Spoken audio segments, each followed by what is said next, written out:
wasanii wetu na waibaji tumehuzunishwa sana ya kwamba wamekuwa wasaliti ya jamii. Ati wameitwa pale Karen juzi na huyu mtu anaitwa Mr. Moneybags. Ati wanaambiwa wakuje wadanganye nyinyi SHA inafanya kazi. SHA inafanya kazi. Na wakamwambia ati watakuja kuambia nyinyi.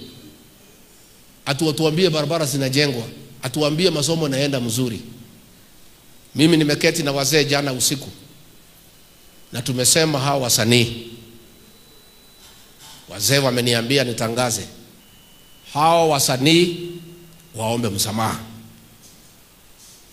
Wasipoomba msamaha, tuwache kusikiza nyimbo zao. Number 2, zile entertainment joint wanaenda wasiitwe huko tena. Na wewe kama ni mwenye club ukiita huyo mtu, customers wahame waende pahali ingine.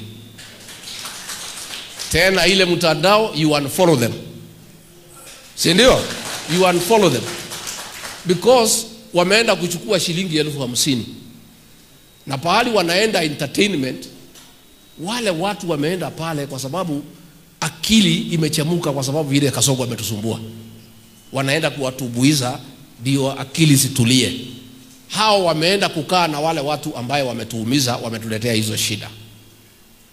So you unfollow those artists, those who don't apologize to the community. And entertainment joint owners, you stop inviting them. And where you invite them, people should move from those clubs and go elsewhere.